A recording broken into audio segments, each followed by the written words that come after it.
Alright guys, we're here for another playthrough of Risen Kingdom. We're playing the First Steps mission, which is the first real mission after the tutorial. And we're going to see how it plays out.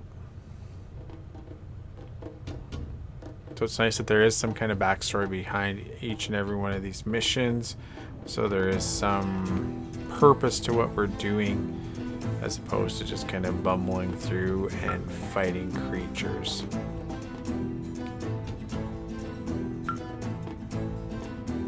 So it's kind of nice too as well that every kind of mission here adds in a little extra layer of complexity. So this one we can build fountains, which helps us with research points.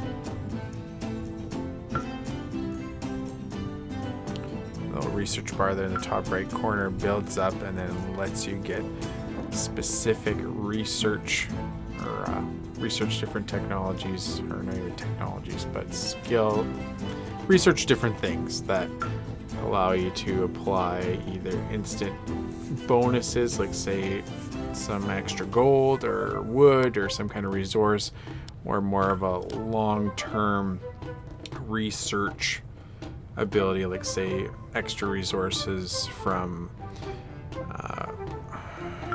like quarries or lumber mills, or extra food from farms, that kind of thing. So it's kind of the way the tree works too, you get to pick or choose one or the other. You don't get both. And this map here too introduces darkness, so the undead at night is a little bit tougher. Also, it's harder for your archers to see, so they're more likely to miss, which adds another mechanic to the game where, you know, you might think you do have a good defense set up, and all of a sudden, when it is dark, no torches, no lights, then you do have a problem. So it's smart to put torches up. It's also smart to put up bonfires, because bonfires heal your characters as well as provide light.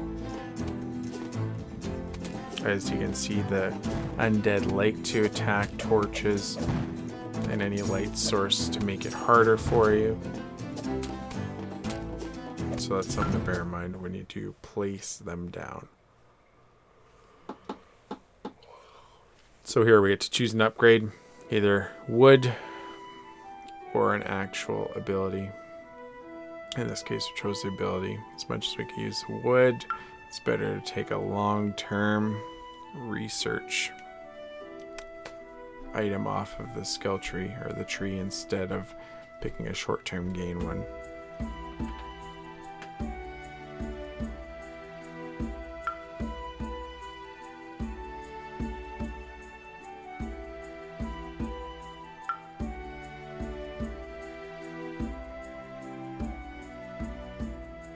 So in the meantime here, we're going to maybe try and get some resources from these neutral creature stacks that are out in the field there, because we can use them to upgrade our town and build our defenses. And really what you want to do is build these towers so that you can put archers on them to give them better range, because ideally you want to stop the undead before they even make it to your base.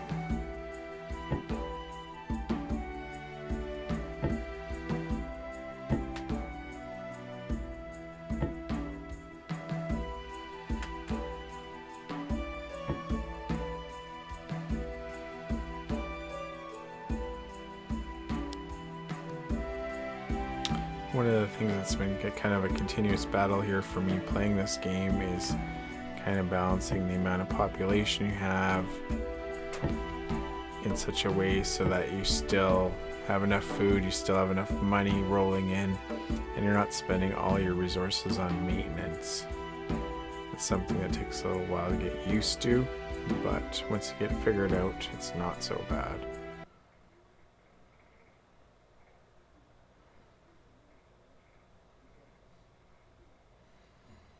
Alright, so we're building the archers to fill up our towers in preparation for evening. You can see the top middle of the screen will let you know what time of day it is. how close you're getting to night. The game's also pretty good for giving you fair warning in terms of when you can expect the undead horde, so you don't have to, I guess, keep very close attention to the time. It's pretty good in terms of giving you some warning, usually a minute or two. It's not a lot, but I mean it's enough to build up some last minute defenses or build a last minute bonfire just so that you're ready to take on the undead.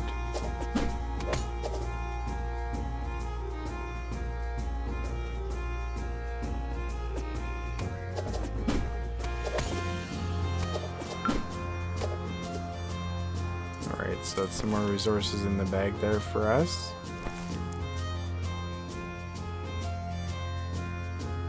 Which will help us continue to build our kingdom out.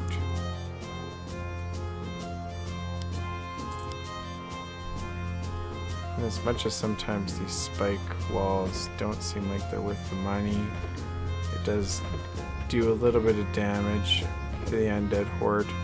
It also slows them down a little bit, which, you know, slowing them down does help you have a little more time to decimate the ranks, and it's a good strategy.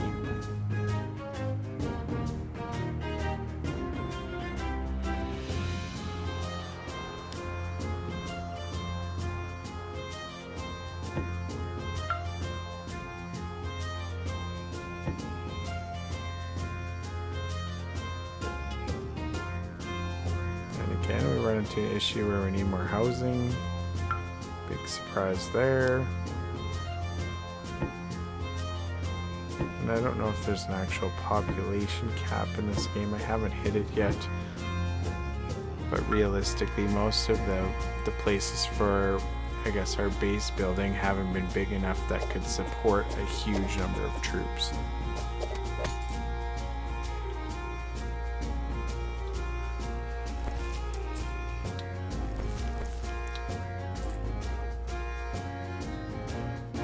Alright, well, we have a little time here. We're still going to try and get as many neutral monsters taken care of as possible to get all the resources we can get.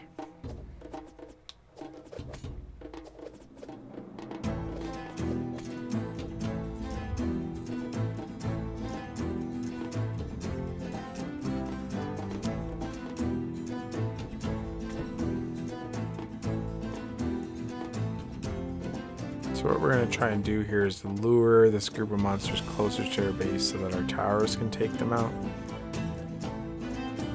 Just got to be careful here. These bigger mushrooms have an area of effect poison and cloud that they shoot, which makes quick work of just about any kind of army we might have. So you got to be very careful with that, because the last thing you need is losing all your troops faster than you can make them, because it's not like troops in this game are very inexpensive. In fact, they're pretty expensive, and you got to be careful with them. They're not really cannon fodder as you find like in other games, like say pick on Age of Empires 2 for example, where it's not very expensive to build troop after troop, and quite often you just have your build queue full of troops in line to be built, whereas in this game you can only build 4 at a time anyway, which makes it pretty hard to stack up a huge army. So we're luring them towards our base again this time, hopefully thinning out the crowd a little bit more.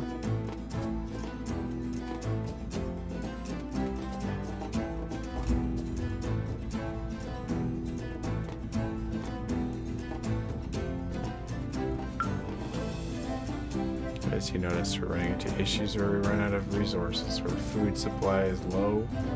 So we're building another farm here to try and remedy that situation. Let's see, we're still left with the 2 big mushrooms. Try and take them out here, but they're pretty tough, and look, boom, there goes our assassin. That didn't take very long, which is unfortunate because that unit's expensive. So maybe we have to come back with more troops or more archers just so that we can take care of them.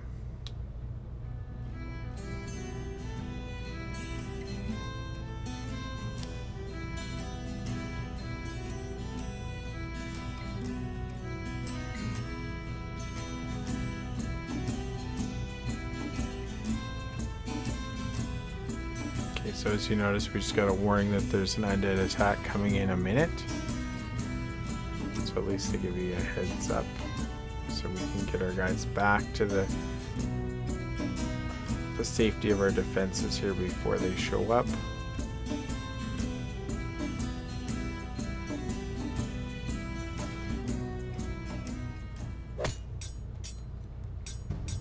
As it looks like, it doesn't look like we're gonna have much luck here taking them out.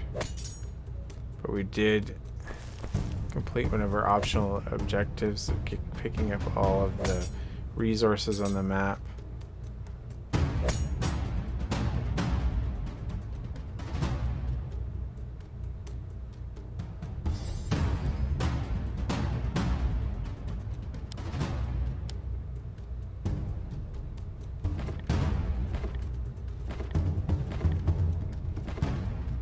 Alright, so here comes the undead horde. It's nighttime. You notice how everything lights up. We should have done a better job putting some kind of lighting up closer to the front here, but we didn't, unfortunately. And we are holding some melee troops here closer to the base in an attempt to minimize the damage to structures.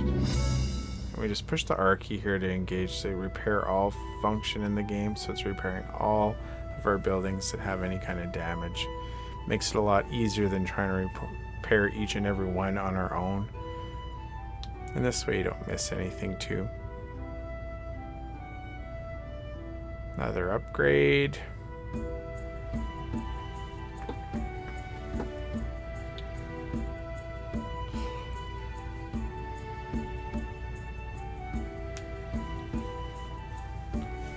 Another fountain there to help with researching, speed things up a little bit.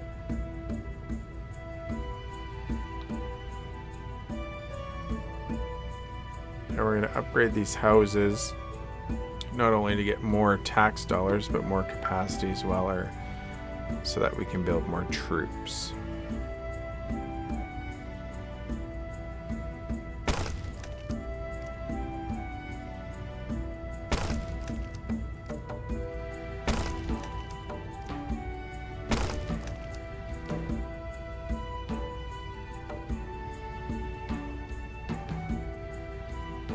So we're also going to make sure that there is some lighting available when we do fight in the dark, so it's not too dark here, because we want to be able to have the best view possible of the oncoming horde, and this way it makes it easier for our archers to hit their targets.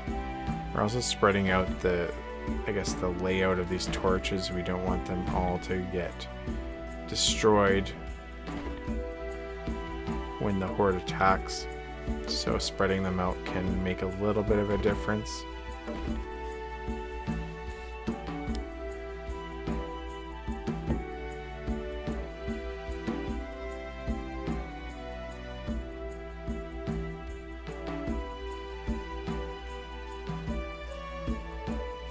I do like the way the interface works in terms of letting you know, especially in the case of farms, how many fields you get and how much food that's worth.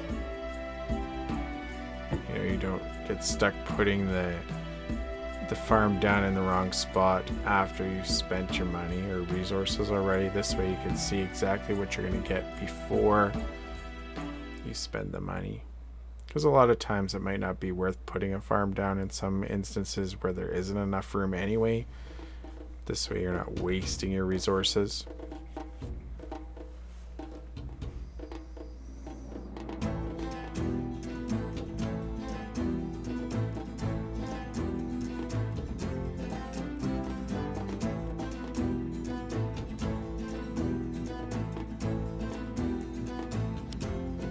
Alright, and we'll put some cannons up here. The nice thing with them is they have a good area of effect, so we'll take out crowds, or good at crowd control, which is especially important as the horde get further on in different waves. The larger the wave number, typically the larger the force you'll face, so cannon can really help you kind of thin the crowd out, kill quite a few guys or get rid of quite a few guys all at once. It is generally a pretty good weapon.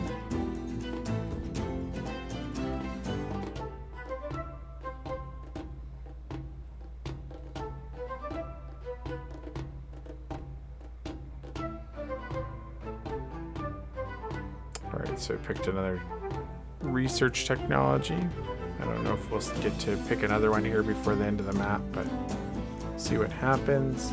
I'm also going to try and throw a few more defenses in here just to make sure that we don't run into any kind of issues. Last thing we need is our defenses to fall and this undead overrun our base. We don't want that.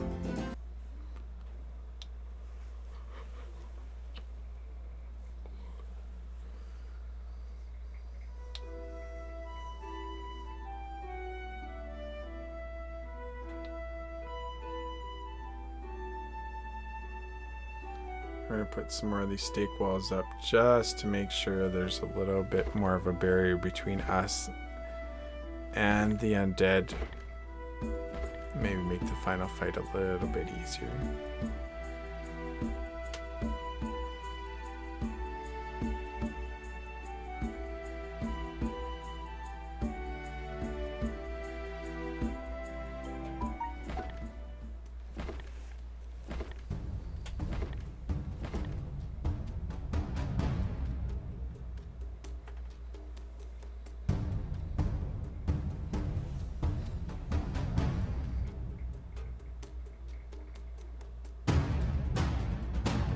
A few more archers here to put in our towers.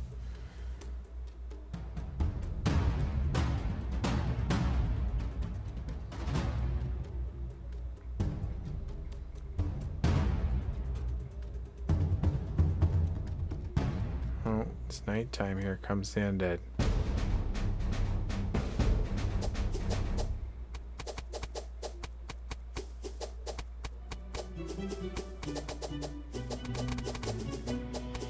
That was the end of our torches. Didn't take very long before they destroyed them all. So far this undead horde hasn't been that bad. And we'll repair when we get a quick moment here, because once the enemy gets too close we can't repair our structures or start repair. I don't know, wait a minute. There's a zombie there at the top of the map, which I don't know where he came from considering we haven't had anybody coming that way in. If you notice, when they do destroy a building, all of a sudden there's more zombies, so you gotta be careful there that you don't let the undead horde go through your homes and take everybody out, because then all of a sudden you're fighting more undead inside your base, which could result in disaster. But I think we might have it here.